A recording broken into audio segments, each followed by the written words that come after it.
Okay? First things first, you have to figure out what your story is. What is your story? What is your background? What is your history? What is it that you want to tell people about you? And what do you think that people are going to connect with about you? So what's your story? And if you're a mom and you're a stay-at-home mom and you have 3 kids, that's your story. It should be the organic aspects of your life that you don't have to make up or feel non-confident, if that's a word, in. Right? So it's one of those things where, because we hear this all the time. I'm not a fitness professional, so how do I talk to people about health and fitness?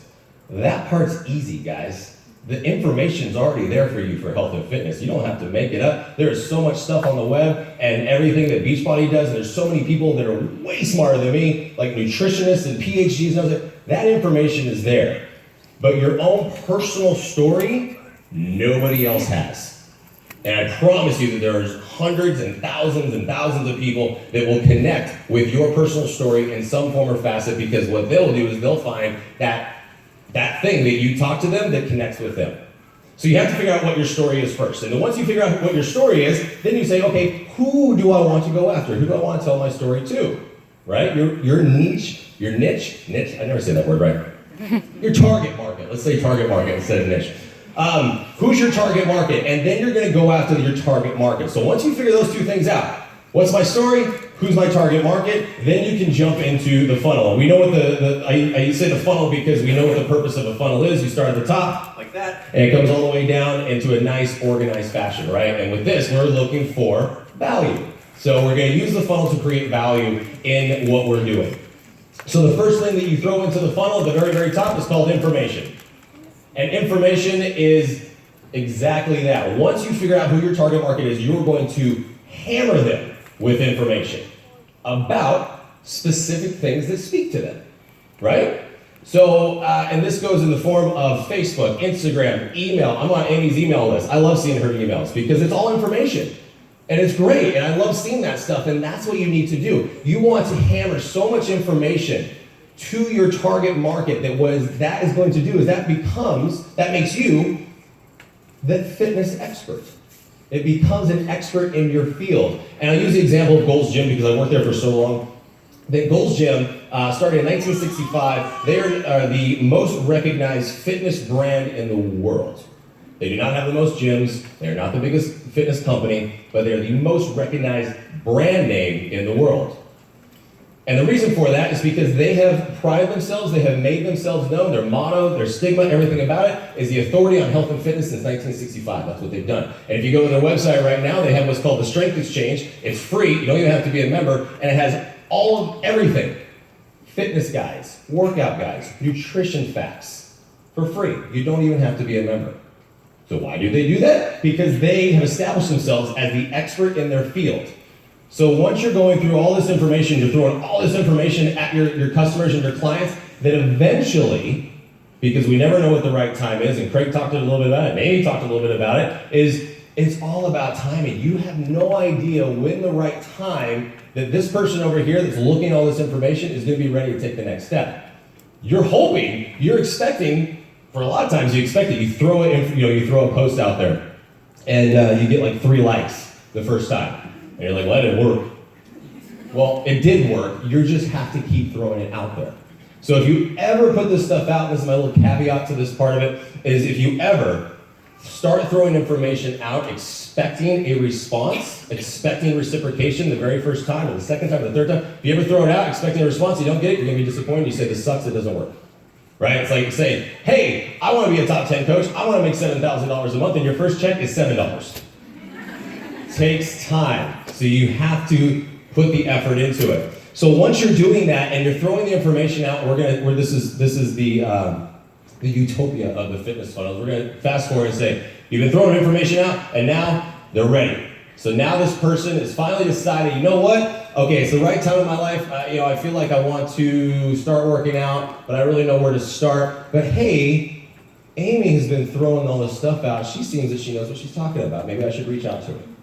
And that's how it starts, you guys. It always starts like that. It's that simple, where it's maybe an email. Nowadays with social media, it's a Facebook message, right? It's an email. It's an Instagram message. Whatever it is, that's where it starts. And once you get that, then you move down the funnel and you have what's called the experience. Now this customer is going to have an experience with you. And experience is really easy, right? It's either good or bad. Pretty simple. And let's think about this, is now you are in, we all have bad experiences when it comes to people, right? Restaurants, waiters. Anybody waited tables before? Yeah. As a waiter, you have a good experience or bad experiences with your customers. As a customer, you have a good experience or bad experience with wait staff. I tell you what, and if you guys have kids, make them wait tables once in their life. It'll teach them customer service skills, I promise you. And how to spit the food. I'm kidding, I never did that you can prove. No, you can't do it. So look, if it's a bad experience, and this is the world of this, and I want you guys to really understand this. You guys are dealing with customers, and it's health and fitness. This is customer service, guys. You are in customer service, which sucks. It really does. Because you're dealing with all these people who have their own perceptions, their own opinions, and you're trying to convince them of something that you think is awesome. They're like, I don't want to do that. That's customer service. Customer service is a hard business to be in, and you think about that, and you're like, oh my God, I didn't realize that. That's exactly what the business you are is, customer service, because you have to deal with customers. So, you got to give them a good experience. The way to give them a great experience is when you first time that you have a conversation with them, like an actual conversation, is shut the hell up. Don't tell your story. Not right then. You can tell them a little bit about you, but this is about them. They are coming to you because something or some things has not been working in their life. And they want to tell you about it. They want to tell you, look, I've been doing this and this and this and it's not working. So what are you going to do about it? Right? That's what they're coming to you. They're going to tell you, tell me how to help myself. Right? It's not Jerry Maguire, help me help you. It's you help me. I'm tired. And so you tell your story about it. Look, you can help them with that. But if you come into it like, look, I was right there with you, and you go into a 35-minute conversation, a 35-minute speech about what you've done in your life, you lost them. Because that has not done anything for them in 30 minutes. Right? The first 5 minutes, you can tell them a little bit about yourself, your background, your history, but then listen to them. Your job at this point is to become an expert on this person. And I'm saying expert, like, tell me what time you wake up in the morning. How do you wake up? Are you woke up by the alarm clock, or you woke up by a couple of kids? Like, that would drive me to drinking. Seriously. Okay, imagine that, right? So, like, think about this. There's so many stressors in people's lives that can start in the middle of the night, it could start in the morning, it could start in the middle of the day. Like this is the stuff that you need to go into detail and really understand this person, because again, like I said before, something or some things is not working in their life. So it's your job to start figuring out what these stressors are and how can we start to change the stressors. Notice I haven't said anything about exercise yet, right? We're just talking about this person's life. Diet and exercise, it will show up eventually. But this is how you give somebody a great experience, is you learn about them. You're like, tell me about you. What's going on? What are you feeling? How are you? Ask personal questions and tell them at the beginning of it, hey, I'm going to ask you some personal questions. You okay with that? Sure. And then you start to ask personal questions and you'll get, look, listen to them, engage them. You'll understand and you'll hear it. Are they telling you the truth? Right? So if you can give somebody a great experience, an amazing experience, and they're going to hang up the phone, they're going to get off the phone with you, the message or whatever, and they're going to feel that they have a connection with you. And that's the next step in the funnel, is you have to have a connection. There has to be some sort of connection with you. It's like, otherwise, there's no trust, right? No connection, no trust. And let's think, this is, you can think about anything in the sales world. Does everybody trust car salesmen? Sorry, I think there's any car salesman in here. Any car salesman in here? Oh, she looks trustworthy. I'm good with her, though. It's her smile. Right, but think about it. That's the stigma. The stigma's there for a reason, right? Because you go to the car dealership, you feel like you're going to get sold. And nobody wants to feel like they got sold. Because then you get buyer's remorse, and then you don't have any trust for that person. So when we talk about connection, is they have to feel that you are genuinely there to help them and not sell them something. We haven't even talked about products yet. Not even there yet. Now, once you have a connection with this person, then you get to go, I think this is the fun part, then you get to go into the funnel, what's called programming. So we're working our way down the funnel. Programming. Programming creates retention. That's it.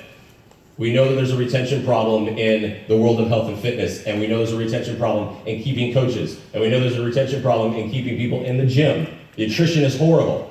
Everybody starts, especially right now in January, oh my God, this was like the biggest sales month of the year for when I worked in the gym. This was like our Christmas. Christmas sucked in December because nobody was buying membership. And January through March, oh, it was awesome.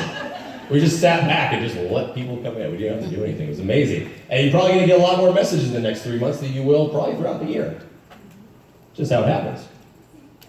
But the programming of it is amazing. Programming creates retention. Now, this is when you start to go back and look into your notes and everything that you wrote and figure out about this person, and now you can start working with them and figuring out what is it, what are the small things that we can start to change right now, and as we progress through this whole entire journey with this person, that they'll start to see changes. And again, doesn't always mean that it's health and fitness, or it's not fitness right off the bat. Somebody who is deconditioned, hasn't been working out for a while, you're not going to go tell them, you should do insanity. Not knocking the program, it's amazing, but think about that. Like, is that going to be intimidating for a newbie? It could be. Now look, if it's a newbie and they're like, I'm intense, I want to go after it, I want to really get my ass whooped, give them insanity. Seriously. But that's, your job is to know what these people want and what they don't want. Right? Sometimes it's even more important to know what they don't want versus what they actually do want. And if you listen to that, and if you think about that, for the most part, most people know really what they don't want, and they'll give you an entire list. They're like, what do you want? I don't know. Well, what don't you want? Entire list, right? All the things you're looking for in a partner, blah, blah, blah, blah. Well, what do you want? A nice one. Yeah, that's a pretty one. Yeah. So they're going to tell you all those things, so you have to think about that. And this is when the programming aspect of it is you're going to start setting goals for them. And when I say goals, I'm saying achievable goals. Short, attainable, realistic. People came to the gym all the time, joining for a membership, and they're like, well, I have a wedding I have to go to in 2 weeks, and I want to lose 30 pounds. Great, you don't get to eat for 2 weeks. And then you'll be in the hospital. Like malnutrition. This is realistic. Like, this is what people say. This is what they want. They think it's, and look, you have to think about everything that's out there right now that is going against what we're trying to do in realistic health and fitness. Fad diets, the crap that you see on TV of The Biggest Loser and things like that. That is not real. It's not. That's ratings. And diet fads are called fads for a reason. They die out. Still waiting for Kim Kardashian fad to die out. Me too. Me too. Yeah, right? Let's clap for that one. Yeah. Useless people. But look, I hate to say it, and you guys are recording, like, it's going to get back to her somehow. And Kanye's going to get his posse after me, whatever. But those are the people that society is looking at and thinking that that's what I want to be like, that's what I should be like. That's not right, you guys. That's not, come on, we know it's not right. That's not real, any of it. So, it's true. So when we're looking at all this stuff, we want to give them these realistic goals. I want to lose 30 pounds in 2 weeks, great. How about you start with 5 and see what happens? Can you do 5? Okay, I guess I can do 5. Maybe they'll do 5, maybe they'll do 10, you don't know. But you have to make it achievable, realistic, attainable, so then when they actually hit it or surpass it, oh my God, I have results. And once you get to results, which is the very bottom of the funnel, that person sees value. It's that simple. The minute somebody sees results happen with whatever you've helped them with, then they say, I see it. I got value in this now because it works. You guys have all drank the Kool-Aid because you've seen results from what you've been doing, so there's value in it. Am I right? Yes. That's it, guys. It's that simple. Mm-hmm. So from the top, you figure out your story, you figure out what your story is and who you're going to talk to, who your target market is. Then you're going to throw all the information at them. So that eventually, when they're ready to take the next step, the first person that comes to mind is you, your name. Then once they actually contact you, they have to have a great experience. And once they have a great experience with you, what was the words to have a great experience? Shut up. Shut up. Shut up. Once they have a great experience with you, then they feel they have a connection with you. And then once there's a connection made, then you can start to talk about the programming. Okay, how am I going to get this person to really see something? You figure out what it is, they see results, and they have? Did you fall asleep? They have value. Propping my arm up against. That's it. Oh. And the tripod. So,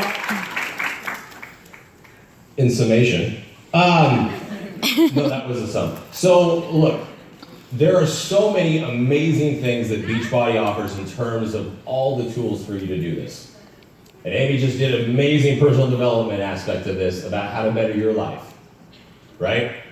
Now, these are all these different tools that you can use how to really go out and go after your customers. And Craig showed the 3 C's, and one of them was mine, right? Connection.